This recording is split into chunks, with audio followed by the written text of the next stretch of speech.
Right now, as you're watching this, 4 human beings are traveling farther from Earth than any person has in over 50 years. No safety net, no quick return, no rescue mission waiting. And here's what nobody is saying loudly enough.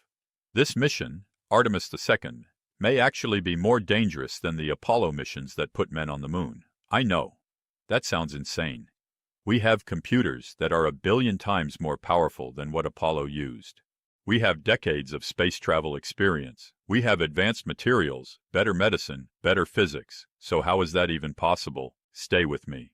Because by the end of this video, you're going to understand something that even many space enthusiasts don't fully grasp. And it has everything to do with a broken heat shield, the angriest sun in over a decade, invisible atomic bullets flying at near the speed of light, and a spacecraft flying a path that no Apollo crew ever had to fly. This is the full story. And it is a story worth knowing. Before we get into the dangers, let's set the stage, because most people don't actually know what this mission is. On April 1, 2026, NASA launched 4 astronauts on a roughly 10-day journey around the moon and back. No landing, just a flyby. The first time humans have left Earth's orbit since December 1972. The crew, Commander Reed Wiseman, pilot Victor Glover, the first black astronaut to venture this far into deep space, mission specialist Christina Koch, the first woman to travel beyond Earth's orbit, and Canadian Space Agency astronaut Jeremy Hansen, the first non-American to go this far from home. They're riding inside a capsule called Orion, sitting on top of the most powerful rocket NASA has ever built, the Space Launch System, which stands 322 feet tall. But here's what most people miss. NASA has called this a test flight. That word, test, is important. It means they are learning as they go.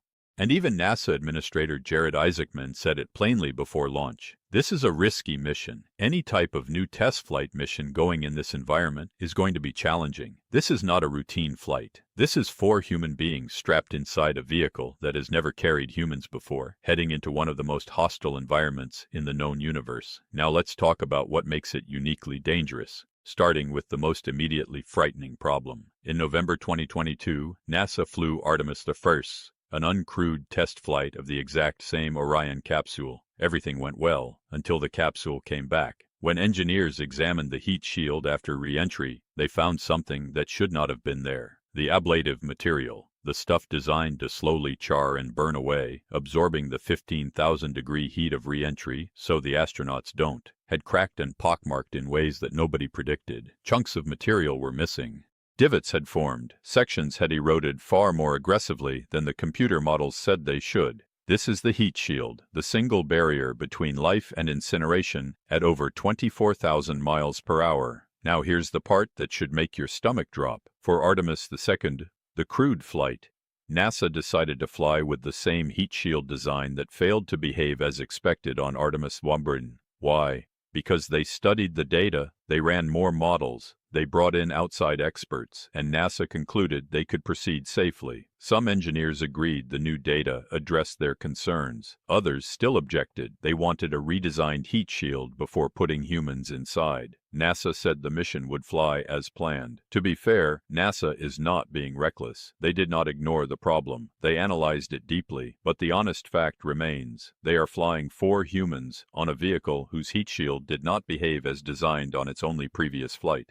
And those 4 astronauts knew this before they strapped in. The new heat shield design, with the problems actually fixed, is planned for Artemis III. Not this one. For Artemis II, the shield goes up as is. And when they come screaming back into Earth's atmosphere at the end of this mission, that is the moment where everything either holds together or it doesn't. Now we get to the part that most people completely underestimate: space radiation. And I want you to understand something very specific here, because this is where Artemis II is genuinely different from Apollo, not just in degree, but in type and in timing. There are 3 sources of radiation the Artemis II crew has to face. The first is galactic cosmic rays. These are particles born in supernova explosions and other catastrophic events across the universe, traveling at near the speed of light. They are not rays of light. They are atomic nuclei, protons, iron nuclei, moving so fast and carrying so much energy that they punch straight through metal. They go through spacecraft walls. They go through human bodies. They tear apart DNA. And here's the terrifying part. There is no adequate shielding against them, not yet. Physics simply doesn't allow it. The second is solar energetic particles. When the sun erupts, a solar flare, a coronal mass ejection, it can hurl a wall of high-energy protons outward at millions of miles per hour. If astronauts are outside Earth's protective magnetic field when that wave hits, exposure can go from background levels to potentially lethal levels within hours, with very limited warning. The third is the Van Allen belts, two massive zones of trapped charged particles surrounding Earth. Every spacecraft heading to the moon must pass through them on the way out and on the way back. Now, Apollo also faced all three of these hazards. So what's actually different? Several things, and they compound each other. The first difference is the trajectory. Apollo capsules used fast, direct paths to the moon. They punched through the Van Allen belts as quickly as possible, spending only a few hours in the most dangerous zones. Artemis II follows a different path. The crew first enters a longer looping orbit around Earth before heading to the moon. This means they spend more time inside the Van Allen belts than any Apollo crew ever did. More time in the belts means a higher radiation dose. The second difference is the sun itself. Here's where the timing becomes truly alarming. We are currently near the peak of solar cycle 25. Which has been significantly more active than scientists predicted. The sun is in one of its most energetic phases in years. A team of solar physicists published research showing that we are inside a period of elevated superflare activity, the most powerful eruptions the sun can produce, that began in mid-2025 and runs through mid-2026.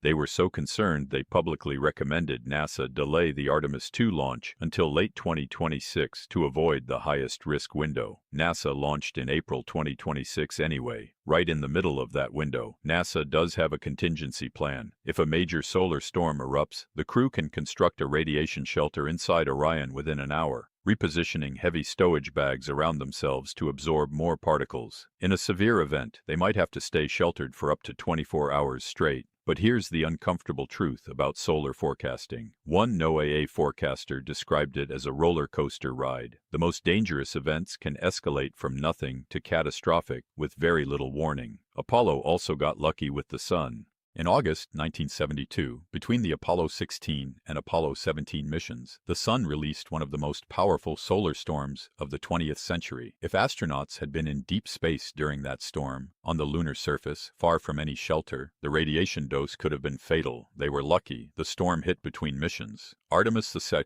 cannot hide behind that kind of luck. They are flying through one of the most active solar periods in recent history, and there is no pulling over and waiting it out. The third difference is the radiation lifetime caps. NASA sets career limits on how much radiation astronauts can absorb over their entire lives.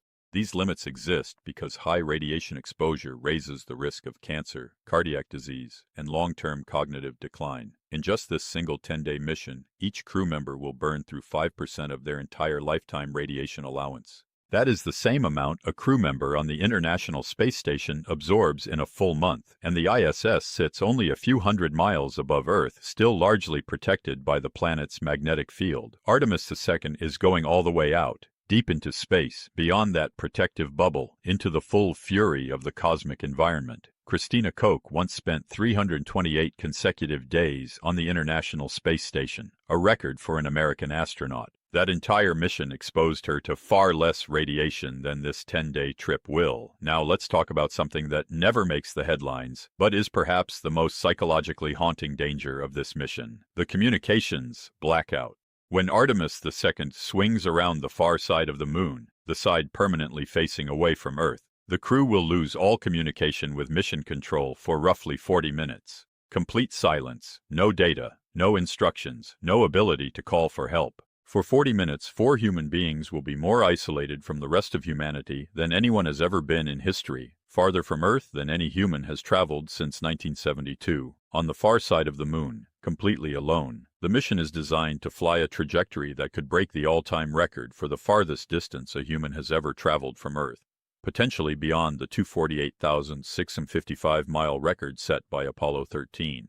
Yes, the same Apollo 13 that nearly ended in catastrophe. At that distance, even the speed of light takes over a second to make the one-way trip. Every communication has a delay, and during the blackout, there is no communication at all. If something goes seriously wrong on the far side of the moon, mission control cannot help in real time. The crew has to handle it alone. Everything they know, everything they have trained for, has to be enough. There is one more risk that almost derailed this mission before it even launched. Before launch, engineers discovered unexpected issues with Orion's life support system. The investigation took months. It was one of the main reasons the launch slipped from 2025 into 2026. Life support is not glamorous. It is not as dramatic as a cracked heat shield or a solar storm, but it is exactly what it sounds like. The systems that keep the crew breathing, hydrated, and alive. Oxygen supply, carbon dioxide removal, temperature control. Any failure in life support on a 10-day mission, hundreds of thousands of miles from Earth, is not a situation you recover from easily.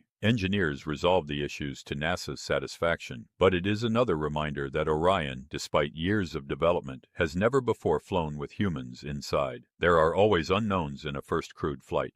Even on launch day itself, after reaching orbit, the cabin temperature inside Orion was colder than expected. Cold enough that Victor Glover reported wishing they had brought different sleeping bags. Mission Control had to work with the crew to warm the capsule up. A small thing, but a reminder that even what is expected can surprise you. Now, let's be honest about the comparison, because this matters. Apollo was not safe. Apollo was breathtakingly dangerous. 3 astronauts died in a launch pad fire during Apollo 1. Apollo 13 nearly killed its crew when an oxygen tank exploded 200,000 miles from Earth. The margins were razor thin every single time. So why does Apollo sometimes feel, in hindsight, safer than what we are doing now? Partly, it is nostalgia. Partly it is the fact that Apollo succeeded, and success rewrites memory. But there is something genuinely different about Artemis II that changes the risk calculation. Apollo flew during a quieter phase of the solar cycle. Apollo flew faster trajectories with less time in the radiation belts. Apollo didn't carry the heat shield uncertainty that Artemis II carries. And crucially, Apollo crews did not fully understand what deep space radiation does to the human body over a lifetime. They flew in partial ignorance of what they were walking into. Artemis II is flying with full awareness. The crew has been briefed on every known risk in detail. They know about the radiation caps. They know about the solar storm probability. They know about the heat shield uncertainty. They know about the blackout. They know exactly what they are flying into. And they chose to fly anyway. That is not ignorance. That is something else entirely. Here is the truth that sits underneath all of this danger. Artemis II is not just a test flight. It is a proving ground for the entire human future in space. If Orion works, if the heat shield holds, if the radiation stays within manageable limits, if the life support systems function, if the crew comes home, then NASA has the foundation it needs to land humans back on the moon, to build a permanent lunar base, and eventually to send humans to Mars. If it doesn't work, the consequences reach far beyond these 4 astronauts. They reach into the entire future of human exploration. Each SLS rocket costs $2 billion to launch. The political will to keep Artemis funded is not guaranteed. A failure here could set the entire program and human deep space exploration back by a generation. This is why the crew knew, when they strapped in on April 1, 2026, that they were carrying something heavier than any payload in the cargo bay. They were carrying the weight of what comes next. Reed Wiseman, Victor Glover, Christina Koch, Jeremy Hansen. 4 names, 4 human beings, traveling farther from home than anyone in 50 years. With a heat shield that cracked on the last test, during the most active solar period in a decade, through radiation belts that will consume a measurable piece of their lifetime health allowance. They knew all of this, and they said yes, that is what bravery looks like in 2026. If this video helped you understand what is actually at stake out there, drop it a like and share it with someone who thinks space travel is routine. Subscribe, because when this crew comes home, we are going to cover exactly what happened and what comes next. Stay curious, stay watching.